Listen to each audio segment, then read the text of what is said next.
দেখো, তোমরা এতদিন জেনেছো যে পৃথিবীর স্তর রয়েছে, ঠিক আছে? আর আজকের যে স্তর পড়াবো সেটাকে সানের স্তর, মানে সূর্যের স্তর। তো সান একটা স্টার, কারণ নিজস্ব আলো আছে। তো সেই আলোটা কোথা থেকে আসে দেখো, নিউক্লিয়ার ফিউশন বা নিউক্লিয় সংযোজন, এটা তোমরা ক্লাস 10-এ পাবে ভৌত বিজ্ঞানে। সেখানে দুটো হিলিয়াম, এই দুটো হাইড্রোজেন মিশে হিলিয়াম তৈরি করে, ঠিক আছে? সেখান থেকেই শক্তিটা আসে।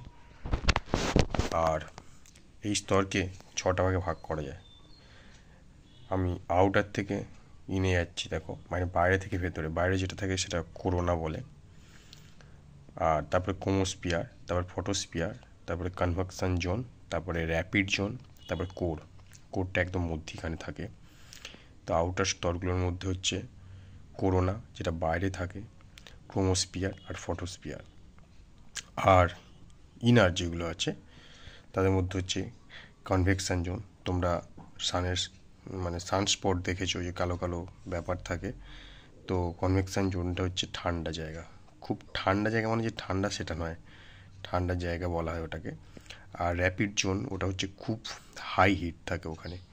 আর যেটা কোর বলা হয় ওটা পাওয়ার হাউস, বা একে ইঞ্জিনও বলা হয় সানের, কারণ এখানে নিউক্লিয়ার রেডিয়েশন হয়, হাইড্রোজেন অ্যাটম হিলিয়ামে কনভার্ট হয়ে যায়। তো ঠিক আছে, এই হচ্ছে সানের স্তর। আমরা এতদিন পৃথিবীর স্তর পড়েছি, মেন্টাল, কোর এসব পড়েছো তোমরা, ভূত্বক, গুরুমণ্ডল। তো সানের স্তর নিয়ে তেমন একটা কোনো ক্লাস করানো হয়নি, বা কেউ এতটা জানা যায় সান নিয়ে। এটা আমি অনেক রিসার্চ করলাম। দেখো, সানের স্তরকে তারা 6 ভাগে ভাগ করা যাচ্ছে। বাইরে যেটা তোমরা দেখো করোনা বলে, মানে আর তারপরে ক্রোমোস্পিয়ার, তারপরে ফটোস্পিয়ার, তারপরে কনভেকশন জোন, তারপরে র্যাপিড জোন, তারপর হচ্ছে কোর। দেখো, তো ক্লাসটা কেমন লাগলো আমাকে কমেন্ট করে বলো। আর যদি পারো স্ক্রিনশট তুলে নাও, একটা ভালো ইনফরমেটিভ ভিডিও এটা। সচরাচর দেখেছি যে সানের নিয়ে বা সানের যে এত কটা স্তর হয়, এই নিয়ে কোনো ক্লাস কেউ দেয় না।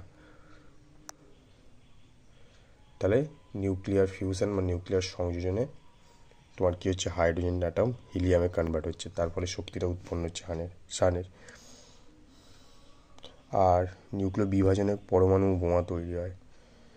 আর নিউক্লিয়ার ফিউশনে হয় সান থেকে যে পাওয়ারটা হয় আর কি, কোরকে পাওয়ার হাউস বলা হয় বা ইঞ্জিন বলা হয়। আজ থেকে 4.6 বিলিয়ন বছর আগে সানের উদ্ভব হয়েছিল। দেখো, চলো টাটা। ক্লাসটা কেমন লাগলো বলো।